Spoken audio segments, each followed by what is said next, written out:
Hey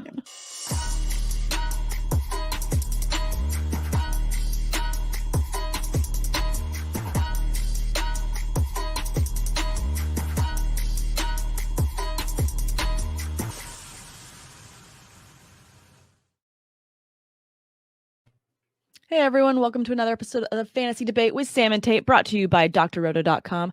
Get your daily prescription of fantasy sports. This episode is brought to you by WinView Games, the nation's sports prediction leader and home for pregame and live prop contests. You can play against your league mates, you can play against your family, or you can go ahead and play against your co-host. And this week we are going to be covering the Thursday night showdown of the Rams versus the Seattle Seahawks. Go to winview.tv/doc and you will now get $100 matched on your first deposit. This is super exciting. So excited that WinView decided to go ahead and up that match. We're now at $100. This is huge. Before we get into the WinView props, though, let's go ahead and talk about a little bit of Week 5 news and games that we're excited to watch. Tate, how the hell are you? Meh. What's up, Doc? You didn't call me obnoxious this week on the intro. I thought I would be nice. You removed that word. Are you okay? Like you're being nice to me to start this episode? I'm trying.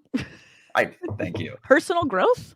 Sometimes it happens. Well, whoa. I mean, how good are your fantasy teams? I mean, did they all win? Let's talk about other things. Got it. Okay. About other games.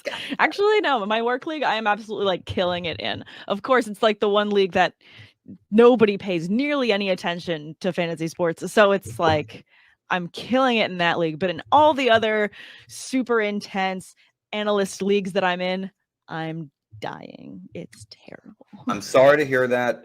I pulled off the Monday Night Miracle courtesy of Austin Eckler. Thank you, sir. Let's go. Very nice. Ride that momentum. Let's go. All right, let's talk about a couple things, news of the week to start off. I mean, first, main big news, and I'm sure that everyone went out and waivers and picked up whoever they needed to pick up, but Montgomery is out for the Bears. That is a huge bummer. That it is, and I know that the knee-jerk reaction is going to go pick up Damian Williams, right? Yeah. I would also caution picking up Khalil Herbert as a prospective ad and see how the backfield touches, snaps, all shake out. But yeah, it's a big loss. I mean, I know that Matt Nagy said that Andy Dalton is our starter when healthy on Monday, and then within 48 hours decided to change his tune, like, the Pied Piper or some shit like that. Excuse me. But that being said, Matt Nagy went ahead and named Justin Fields the starter after taking a closer look at how he performed against the Detroit Lions. This guy doesn't know what he's doing. Let's just say that and leave it. It really doesn't. There's no words for what to do with Matt Nagy and what he's trying to do with the Bears. I feel bad for Justin Fields. Fire him. That's one. Fire him. He definitely needs to be fired. I feel bad for Justin Fields because I feel like he's not ready. Like, we all see that he's not ready. But Bill Lazor called the plays this past week, and you notice how much more effective that he was against the Lions. Now, granted, different level of defense than he faced against the Browns, but you saw far more, concepts that played in protection schemes that really, truly played into what you expect for a rookie quarterback to ease him into the action. By the way, before David Montgomery got hurt, he was incredibly involved and very effective. That's something we did not see, even a commitment to running the football the week prior to take a little bit of that pressure off of Justin Fields. So I think it's the scheme that really you point the finger right back at Matt Nagy and go, look, this is on you. I don't think it has anything to do with Justin Fields not being capable of seeing some level of success. I think it's more so on the scheme and the game plan, because I thought it looked night and day between week 3 and week 4.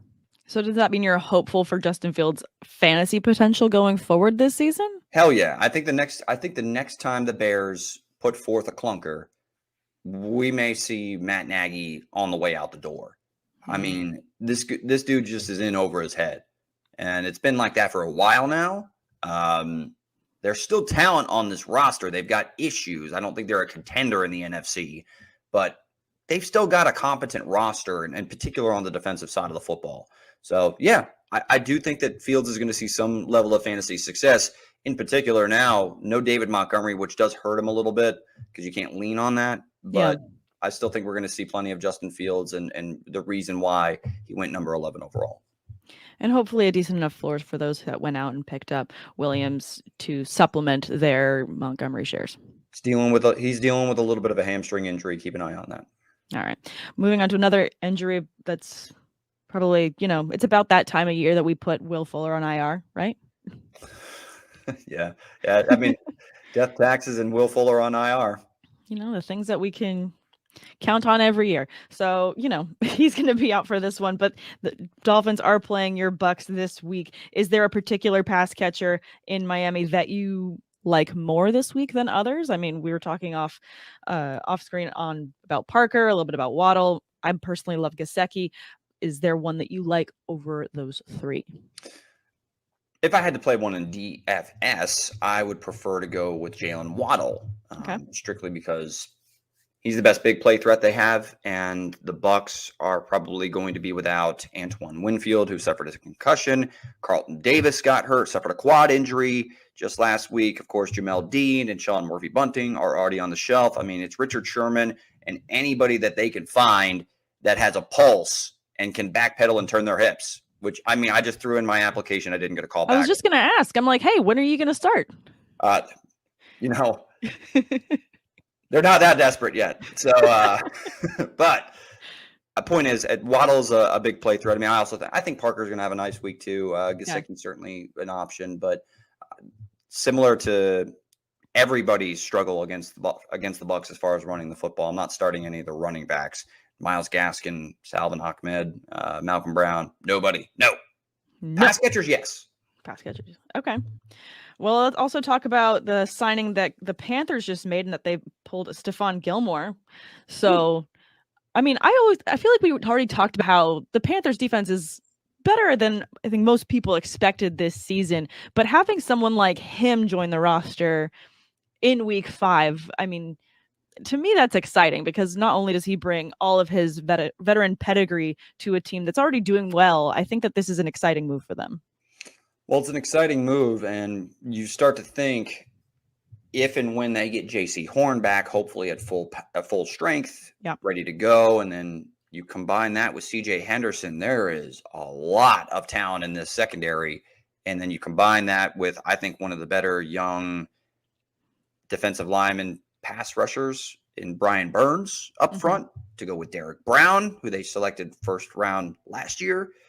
You've got in some nice pieces, Thompson at linebacker. Yeah, I mean, this defense can complement what we've seen from Sam Darnold and the Carolina offense, who's still pretty productive even without Christian McCaffrey. And McCaffrey's going to be out for a little bit. But, yeah, the Carolina Panthers are a team to be reckoned with in the NFC South. No, I definitely agree with that. I think in the matchup this week against the Eagles, are you tempering expectations for the pass catchers for the Eagles, or do you feel like the Eagles will be able to keep up with this high-powered defense? Well, it's really Jalen Hurts. I don't know what to expect on a week-to-week basis from Jalen Hurts. I know he's going to run the football. I know that if you don't keep him in the pocket, that man is an issue when he decides to tuck it down and run. But as far as his consistency throwing the ball, I'm still going to start Devontae Smith if I have him. I really like what this young man brings to the table. I mean, you can't touch him at the line of scrimmage. Yeah. He's filthy as far as his releases go, his route running. I'm still starting Devontae Smith, and I'm still okay starting Dallas Goedert. But outside of those two, I could see the other pass catchers probably struggling a little bit. Gotcha. I was going to say, do you feel like this is then a good challenge for the Eagles against this defense? Yeah, no, I think it'll be a nice test for Jalen Hurts. We've seen some good and some bad from Jalen so far in the 2021 season. So I think it's an important game for him, important temperature gauge against a pretty surprising unit, but it's the National Football League. Things change on a year-to-year basis. Absolutely. Talking about surprising, I think for me, something that's surprising when you're going through looking at positional rankings of who's currently leading at individual positions. I mean, I'm on one of my teams right now, and I'm just saying Cordarrelle Patterson is ranked number 3 at running back. Wild, right? What year is it?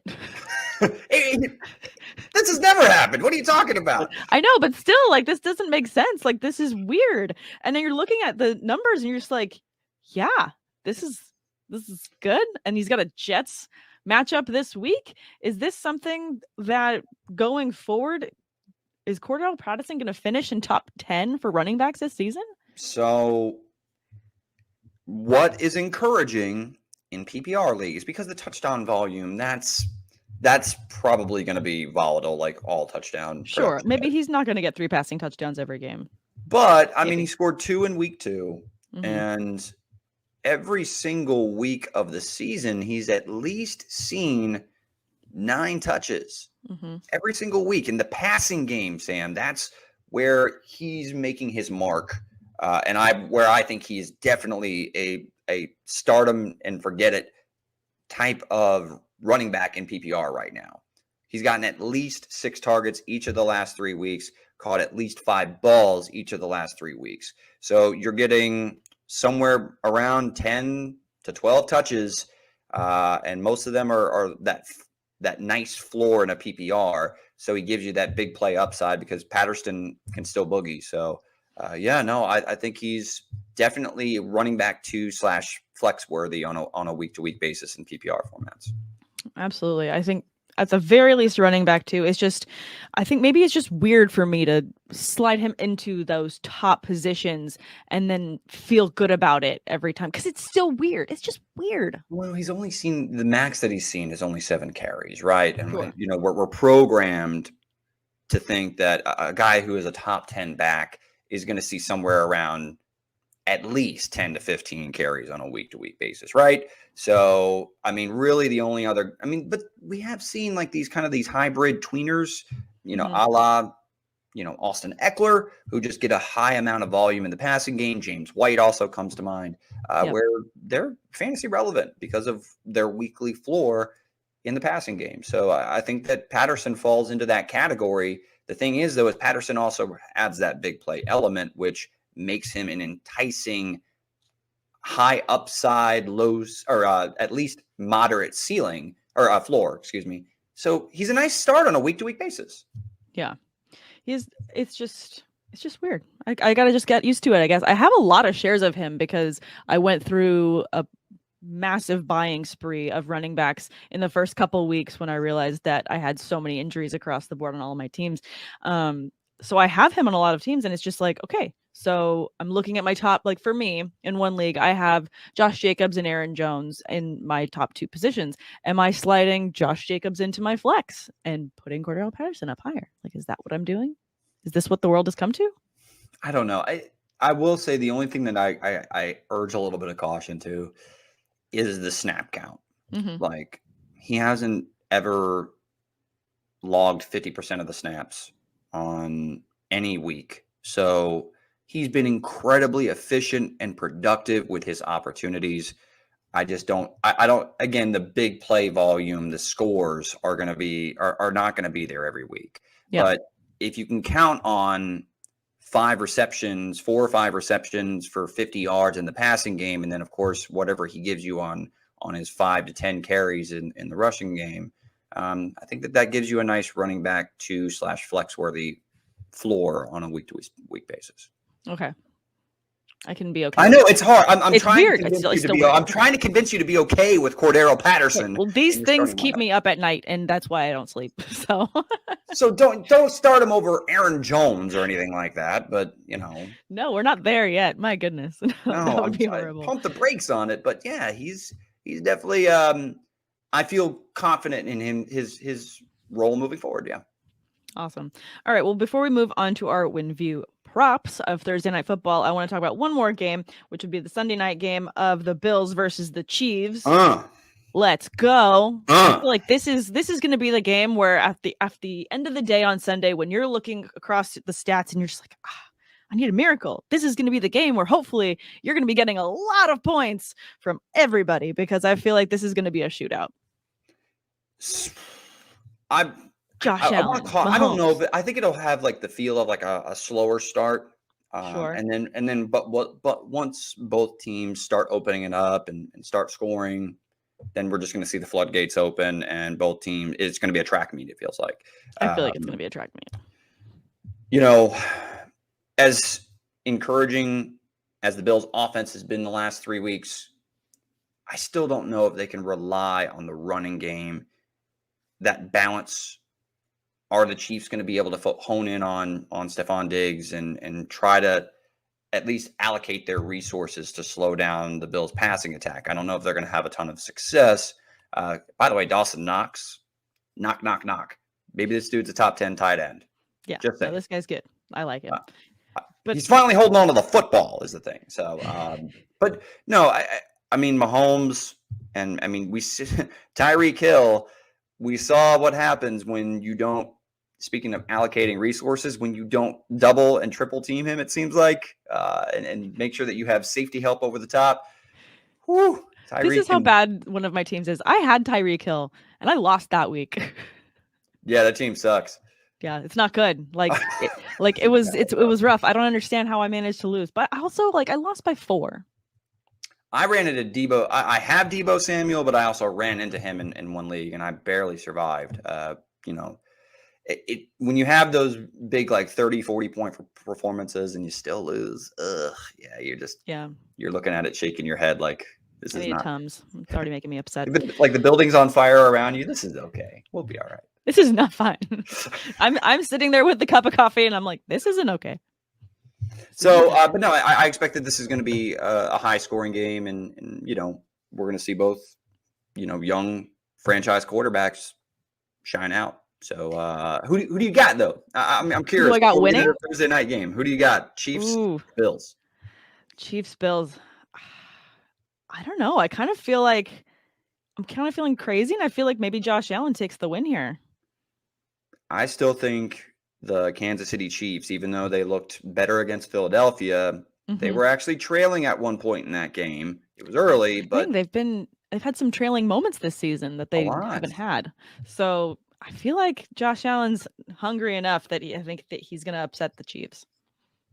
I'm going to go with the Bills as well, believe it or not. I mean, I've seen it. The only thing is I hate betting against Patrick Mahomes. So no, I know. And if we are both betting against him, that means he's just going to absolutely go insane. And then Tyreek Hill is going to probably get 5 touchdowns. Travis Kelce's going to just get 200 yards or something. Let's not tell people we're going to be wrong. That's hashtag analysis. It's going to be great. Let's do it. All right, let's move on to the Thursday night matchup. Very excited for these WinView games. And as we jump into it, obviously we're going to be breaking down Matt Stafford versus Russell Wilson and all the fantasy implications of both teams. So let's go ahead and bring this up. Let's go. This NFC West is just stacked. It's ridiculous. The number one question, Seattle wins this game. I disagree with this right off the bat. I feel like although the Rams clearly struggled against the Cardinals last week, this is a get-right game for them. Matt Stafford's going to have at least 300 yards or more, and I just feel like they're going to absolutely annihilate the Seahawks. I don't know about annihilate, because on the other side, you got Russell Wilson, and Russ is Russ. He's going to keep you. He's going to keep you in. Annihilate was a harsh word. I feel like they're going to win handsomely. Handsomely? Okay. Emphasis on the word handsome because of Russell Wilson and how he's not going to win. Yeah, possibly. But I'm with you. I'm going with the Rams. I think they're healthier. I believe the Seahawks aren't going to have very many answers for. I don't want to use my risk-free shot. Damn it! Am I stuck on it? Oh no. Oh, well, all right. Well, I'm putting my money where my mouth is. There you go. All right. We both think the Seahawks are going to lose. Darn it. I didn't want to use it there, but all right, cool. Next. Prediction number 2. Both teams combined to score 55-plus points in the game. I'm doing math. Give me a moment. Are you trying to calculate your final score prediction off the top of your dome? Yeah, because math is hard, and it's early in the morning right now. And I haven't had any coffee. So I'm going to say yes. I'm going to say this is going to be over 55 points. Okay. I think it's going to be a little bit higher scoring. Both defenses have really – I don't want to say the Rams have really, really struggled, but both teams do give up a lot of yards so far through the first month of the season. So, That being said, I do think that there is a path to this being a higher scoring game, even though it's two divisional opponents that are quite familiar with one another. I just don't see the Seahawks having much of an answer to slowing down the Rams offense, and then Russell Wilson having to keep pace. Yeah, So I think it's going to be tough. I do think we see some, big catches from Lockett or Metcalf, but at the same time, I feel like, it's just they're not going to be able to keep up, but they're going to try, and so that's going to help drive the score up. Right. So speaking of run the score up, yardage totals. Russell Wilson passes for more total yards than Matthew Stafford in this game. Yes or no? I'm going to say no. Me too. I'm going no. No one has been allowing more yards per game than the Seahawks defense. And they have. Yeah. What's that? I was like, yeah, they have. I was going to say they've allowed 322 passing yards in the last 3 weeks alone. Yeah. So to me, I'm going Matthew Stafford. Like you said, kind of a get right game. Mm-hmm. I'm going Stafford to outthrow Russell Wilson in this one. Let's go. Let's go. Speaking of let's go, DK Metcalf will record more receptions than Cooper Kupp in this game. Yes or no? I'm going to say no. I mean, Kupp is the clear, and he's just the absolute favorite for Stafford right now. It's hard for me to see someone getting more receptions than Kupp this week. But please tell me if you think I'm crazy. Well, I'm not going to say you're crazy. I mean, both of these guys are fantastic, but DK is dealing with a bit of a foot injury, and when you're not right heading into a matchup potentially against Jalen Ramsey, I'll pass. Yeah, he's not 100%. I mean, he doesn't actually have an injury designation for tonight, so we have to be clear on that. But at the same time, if he's dealing with anything and we know the Rams are going to key in on him, I feel like maybe this is a bigger Lockett game than anything else. Okay, fair enough. Both teams combined to gain 200 plus rushing yards in this one. Both combined. Right. I do like that. I like it when that's what I also love about WinView. I love these like once in a while questions where you get combined totals because I feel like they're far more favorable for those that are choosing. I feel like I could say yes. I mean, the 3.7 is where I'm going to go give it the odd, like kind of because I'm on the fence with this one. Okay. The Seahawks defense, I could see them giving up quite a few rushing yards. I don't know what we're going to get from Chris Carson, who, by the way, is now also questionable game time decision heading into tonight with a neck injury. So we saw actually Alex Collins, believe it or not, last week. Did you know Alex Collins was? I mean, I knew it, but I'm just saying, like, we didn't expect. There's a handful of other running backs that I expected to potentially get some run before Alex Collins did last week, but. I mean, obviously they're familiar with their time, his time over in Seattle. But point being, I'm going to go yes on this one. Okay. Cool. Yeah, no, I was surprised by that as well. I mean, I think a lot of people knew I was out of town this weekend, so I was trying to stay caught up on all the games, but then I was just like, wait, what? Alex Collins that one. I had to go back to the tape. I was like, what? Where did this come from? But welcome back, Alex. Love it. All right, let's go to number 6. Either team makes a field goal of 50 plus yards in this game. I mean, I think the team will attempt a 50 plus yarder. I don't know if they'll make it, but yeah. I'm going to go ahead. I'm going to say yes. I mean, I'm not super confident in it, but I'm not going to not put 750 on it because then I can win a lot of points. But I'm gonna say yes. What do you got? All right, I like that. Yeah, I'll go with yes on that one as well. Just the 4 times if they do, and I feel like there's going to be an attempted one. Yeah, someone's just got to connect. So love it. All right, number 7. Aaron Donald records at least 1 sack in this game. Yeah, he's gonna get Russ.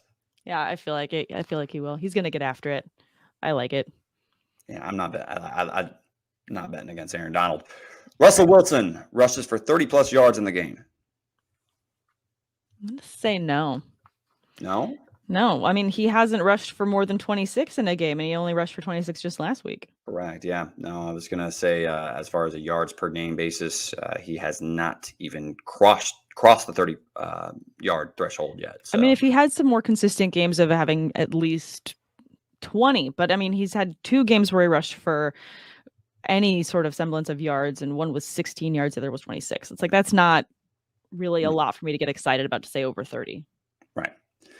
So question 9, either Robert Woods, you said either. Is it either or either?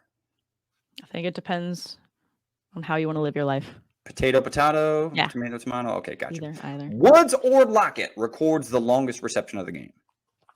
I do not think it's going to be Robert Woods. He had a chunk time touchdown last week. So I feel like if anyone, it would be Van Jefferson that gets the longest reception of the game, or even Deshaun Jackson for this matter. Cooper Kupp. Kupp, all of them for far more likely. So if I'm removing Woods from this equation, then I'm just asking myself, do I think that Tyler Lockett's going to record the longest reception of the game? I'm going to say no. I mean, I think there's a 20% chance that he does. Yeah. I feel like because he is a deep threat. He is, but there's a lot of deep threats for the Rams as well. So for me, that are outside of Robert Woods. So to me, I just feel like someone else is going to get this deep catch. And even DK Metcalf too. So I mean, absolutely. Yeah, I'm just going to play the odds on this one. I'm going to go no. So with you, one more question. Last one. Any defensive player records 10 plus tackles in the game? A single defensive player. Mm-hmm. No, I feel like it's going to be pretty even. Have you ever heard of a guy named Bobby Wagner? Yes, I have. But at the same time, I feel like 10 feels like a lot.